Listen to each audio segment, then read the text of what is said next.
Good morning everyone, welcome to civil services study. UP PCS की नई test series चल रही है और उसी के आगे से कंटिन्यू करेंगे जहां तक कल हो गया था। और आज का टॉपिक होगा भारत के प्रमुख सांस्कृतिक संस्थान। ठीक है, ये नंबर इस पर कॉल या व्हाट्सअप करके आप फुल टेस्ट सीरीज प्राप्त कर सकते हैं। तो चलिए स्टार्ट करते हैं। तो क्वेश्चन नंबर 1 है आज का, भारतीय सांस्कृतिक विरासत के संदर्भ में निम्नलिखित कथनों पर विचार करेंगे। दो कथन है यहाँ पर, कौन सा इसमें सही होगा। देखिए, भारत सरकार का जो संस्कृति मंत्रालय है वो देश की विरासत एवं संस्कृति के संरक्षण, विकास एवं संवर्धन के लिए उत्तरदायी शीर्ष निकाय है। राष्ट्रीय महत्व के संस्मारकों यानी मोनूमेंट्स जो हैं, स्थानों और वस्तुओं का संरक्षण भारतीय संविधान के अंतर्गत नागरिकों के मौलिक कर्तव्यों के रूप में समाविष्ट है। क्या कोई ऐसा मौलिक कर्तव्य है जिसमें इंडिया के जितने भी मोनूमेंट्स हैं, स्थान हैं और वस्तुओं के संरक्षण करने की बात कही गई है? यह राज्य के नीति निर्देशक तत्व में किया गया, ना कि मौलिक कर्तव्यों में। ठीक है, नीति निर्देशक तत्व जो 35 से लेकर 51 में है, उसमें आर्टिकल 49 है, उसमें ये बात कही गई है। तो दूसरा वाला गलत हो जाएगा और पहला वाला स्टेटमेंट सही हो जाएगा। तो इसका आंसर केवल एक हो जाएगा क्योंकि सत्य पूछा है। देखिए, भारत की सांस्कृतिक विरासत और संस्कृति के संरक्षण, विकास एवं संवर्धन हेतु भारत सरकार का जो संस्कृति मंत्रालय है वो शीर्ष निकाय है। ठीक है, तो पहला वाला स्टेटमेंट सही हो गया, पहला है, एक है यहाँ पर। और दूसरा वाला इनकरेक्ट है क्योंकि भारतीय संविधान के अनुच्छेद 49 के तहत राष्ट्रीय महत्व के संस्मारकों, स्थानों और वस्तुओं का संरक्षण राज्य के नीति निदेशक तत्व के रूप में समाविष्ट है, न कि मूल या मौलिक कर्तव्य के रूप में। तो फर्स्ट वाला करेक्ट है, सेकंड वाला स्टेटमेंट इनकरेक्ट है।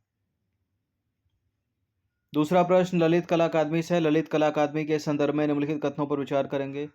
यह भारत में दृश्य कलाओं के क्षेत्र में शीर्ष सांस्कृतिक संस्था है और संस्कृति मंत्रालय द्वारा वित्त पोषित एक स्वायत्त शासी निकाय है। ललित कला अकादमी, बिल्कुल ये करेक्ट है। दोनों के दोनों स्टेटमेंट ललित कला अकादमी से संबंधित सी है इसका आंसर। देखिए, पहली बात तो अपने आप में ही इम्पोर्टेंट प्रश्न है कि इसकी स्थापना कब हुई। ठीक है, स्टेट पीसीएस में सीधे पूछ लेगा, यूपीएससी स्टेटमेंट बनाकर पूछेगी। तो ललित कला अकादमी की स्थापना 5 अगस्त 1954 को भारत सरकार द्वारा की गई थी और इसकी स्थापना दृश्य कला के क्षेत्र में गतिविधियों पर ध्यान केंद्रित करने के लिए की गई। तो पहला स्टेटमेंट सही है। और संस्कृति मंत्रालय के अधीन एक स्वायत्त शासी निकाय है और संस्कृति मंत्रालय के द्वारा वित्त पोषित भी है। तो दूसरा वाला करेक्ट है, दोनों करेक्ट हैं। क्वेश्चन नंबर 3 है, साहित्य अकादमी के संदर्भ में कुछ कथन है यहाँ पर। साहित्य अकादमी की स्थापना 1954 में की गई। यह सोसाइटी पंजीकरण अधिनियम 1860 के तहत पंजीकृत संस्था है और यह जो अकादमी है केवल संविधान की 8वीं अनुसूची में सूचीबद्ध भाषाओं में साहित्यिक कृतियों के लिए पुरस्कार देती है। ये केवल एकमात्र वाले जो स्टेटमेंट होते हैं जो बाउंड करते हैं वो अधिकतर गलती हो जाते हैं एग्जाम में। ठीक है, यानी 8वीं अनुसूची में सूचीबद्ध भाषाओं में साहित्यिक कृतियों के लिए पुरस्कार देती है, यानी 8वीं अनुसूची में तो 22 भाषाएं हैं, जबकि ये 24 भाषाओं में पुरस्कार देती है। अंग्रेजी में भी देती है। तो गलत है तीसरा वाला स्टेटमेंट, पहला और दूसरा वाला सही है। सत्य अपने को बताना है तो जहां जहां थर्ड है उसको एलिमिनेट कर दो, तो जरा केवल एक और दो, इसका आंसर हो जाएगा। अच्छा, यूपीएससी सिविल सेवा पिछले 2 वर्षों में 3 वर्षों में एक नया ट्रेंड पकड़ी है। 20 में तो 1-2 सवाल किए, ठीक है, 21 में उसने 21 में 1-2 सवाल किए, 22 में उसने 7 से 8 किए होंगे, लेकिन इस बार तो बहुत प्रश्न पूछे। ठीक है, वो युग्म वाला पेयर वाला जो बना दिया, अब इस चीज़ को वो धीरे धीरे कम करती जा रही है ताकि एलिमिनेशन कम हो। कितने, इस तरह से 3 स्टेटमेंट रखे उसने और यहाँ दिया उपरोक्त में से कितने कथन सत्य हैं, कितने, केवल एक, केवल दो। ठीक है, यानी केवल एक सही होगा तो केवल एक सही है, दो होगा तो ऐसा नहीं है कि केवल दो वाला स्टेटमेंट, उसमें ये होगा कितने युग्म, एक ये सही हो गया, एक ये सही हो गया। अब सी में भी हो सकता है वो चीज़, डी में भी हो सकता है। तो इस तरह से, लेकिन स्टेट पीसीएस में एक भी प्रश्न इस तरह से नहीं किया गया है। अगर यूपीपीएससी भी करना स्टार्ट कर देती है तो स्टेटमेंट हम उसी तरह के बनाएंगे। फिलहाल ये दोनों के दोनों करेक्ट हैं क्योंकि 24 भाषाएं हैं इसमें। तो थर्ड को एलिमिनेट करके केवल एक और दो इसका आंसर होगा।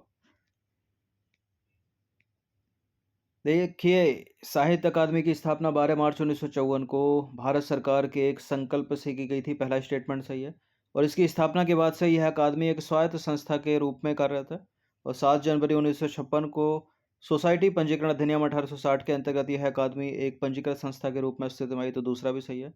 और अकादमी प्रत्येक वर्ष अंग्रेजी सहित अपने द्वारा मान्यता प्राप्त 24 भाषाओं में साहित्यिक कृतियों के लिए पुरस्कार प्रदान करती है, तो तीसरा वाला है इनकरेक्ट, क्योंकि 8वीं अनुसूची में 22 भाषाएं हैं, अंग्रेजी नहीं है उसमें। क्वेश्चन नंबर 4 पर आ जाइए। साहित्यिक स्रोत एवं प्रशिक्षण केंद्र CCRT के संदर्भ में निम्नलिखित कथनों पर विचार करेंगे।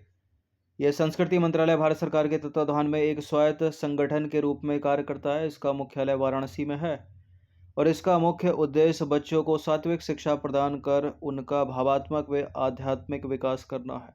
सांस्कृतिक स्रोत एवं प्रशिक्षण केंद्र, पहला वाला सही है, दूसरा वाला इनकरेक्ट है। इसका मुख्यालय नई दिल्ली में है, तीसरा वाला सही है।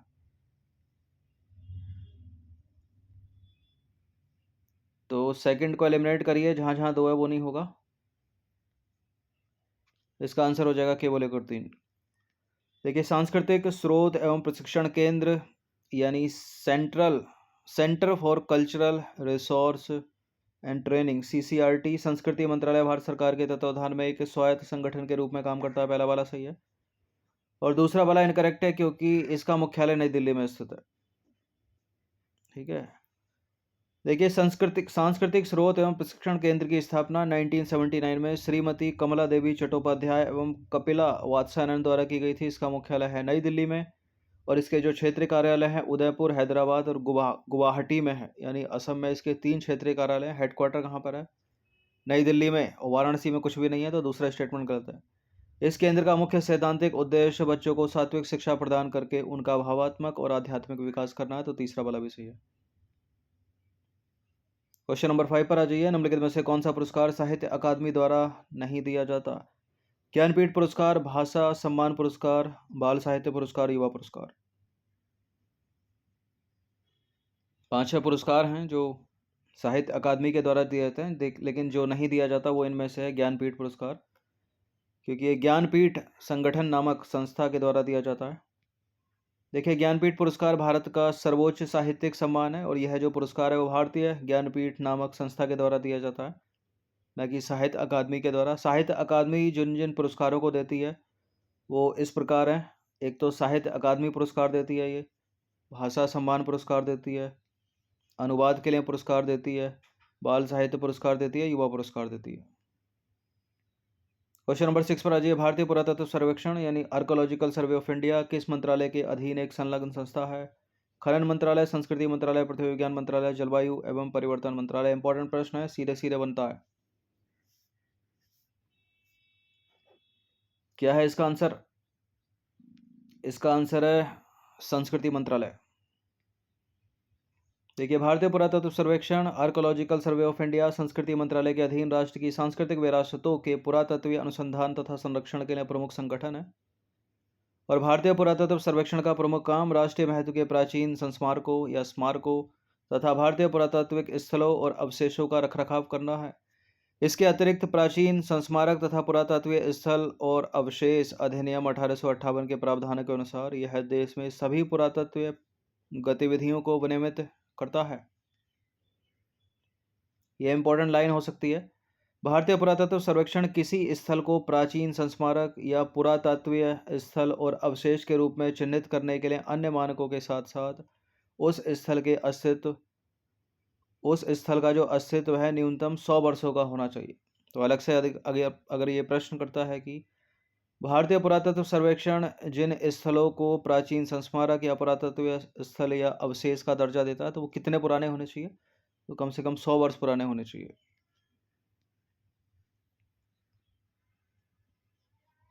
ऑल इंडिया रेडियो यानी आकाशवाणी के संदर्भ में 2 स्टेटमेंट है, यहाँ पर कौन सा इसमें करेक्ट होगा? यह सूचना एवं प्रसारण मंत्रालय के अधीन ऑल इंडिया रेडियो राष्ट्रीय रेडियो प्रसारण सेवा है और इसका गठन जो है वर्ष 1936 में किया गया था। आकाशवाणी, बिल्कुल ये करेक्ट है, दोनों के दोनों स्टेटमेंट्स ही है इसका आंसर। तो आकाशवाणी यानी ऑल इंडिया रेडियो सूचना एवं प्रसारण मंत्रालय भारत सरकार के अधीन रेडियो प्रसारण सेवा है। ये हो क्या रहा है? एक बार और स्टेटमेंट ये गलत हो गया था ऊपर। तो पहला वाला करेक्ट है, दूसरा वाला भी करेक्ट है, क्योंकि आकाशवाणी का औपचारिक गठन 1936 में किया गया और प्रसार भारती के अधीन आने वाला यह संस्थान पूरे आकाशवाणी नेटवर्क का संचालन करता है। तो दोनों के दोनों करेक्ट हैं। क्वेश्चन नंबर 8 पर आ जाइए। भारतीय राष्ट्रीय अभिलेखागार यानी the national archives of India के संदर्भ में निम्नलिखित कथनों पर विचार करेंगे। यह सरकारी दस्तावेजों का रिकॉर्ड रखने वाला भारत सरकार का अनुषंगी संगठन है और यह संस्कृति मंत्रालय का एक संलग्न कार्यालय है। इसकी स्थापना 1891 में कोलकाता में इंपीरियल रिकॉर्ड विभाग के रूप में की गई थी, लेकिन बाद में इसको नई दिल्ली स्थानांतरित कर दिया गया। भारतीय राष्ट्रीय अभिलेखागार, बिल्कुल ये करेक्ट है। तीसरा स्टेटमेंट, दूसरा वाला भी सही है, पहला वाला भी सही है, तो सारे के सारे सही हैं, तो डी सही है इसका। देखिए, भारतीय राष्ट्रीय अभिलेखागार the national archives of India सरकारी दस्तावेजों का रिकॉर्ड रखने वाला भारत सरकार का अनुषंगी संगठन है। इसके अतिरिक्त यह राज्य अभिलेखागारों और व्यक्तिगत संग्रहों का प्रबंधन करने में भी मदद करता है, तो पहला वाला स्टेटमेंट सही है। दूसरा भी सही है। भारतीय राष्ट्रीय अभिलेखागार संस्कृति मंत्रालय का एक संलग्न कार्यालय है, और तीसरा वाला भी करेक्ट है, क्योंकि भारतीय राष्ट्रीय अभिलेखागार का गठन 1891 में कलकत्ता में इंपीरियल रिकॉर्ड विभाग के रूप में किया गया था और 1911 में नई दिल्ली स्थानांतरित कर दिया गया। ठीक है, जब कलकत्ता से दिल्ली राजधानी स्थानांतरित कर दी गई, वही समय ये। क्वेश्चन नंबर 9 पर आ जाइए। क्वेश्चन नंबर 9 है भारतीय मानव विज्ञान सर्वेक्षण यानी एंथ्रोपोलॉजिकल सर्वे ऑफ इंडिया। वो भारतीय पुरातत्व सर्वेक्षण था, आर्कोलॉजिकल सर्वे ऑफ इंडिया, ये एंथ्रोपोलॉजिकल सर्वे ऑफ इंडिया के बारे में कुछ कथन है, दो कथन है यहाँ पर, कौन सा सही होगा इसमें। देखिए, इसका गठन 1945 में बनारस में किया गया था और यह सांस्कृतिक और जैविक दोनों दृष्टिकोण से भारत की जनजाति और अन्य समुदायों का अध्ययन करता है। बनारस में 1945 में।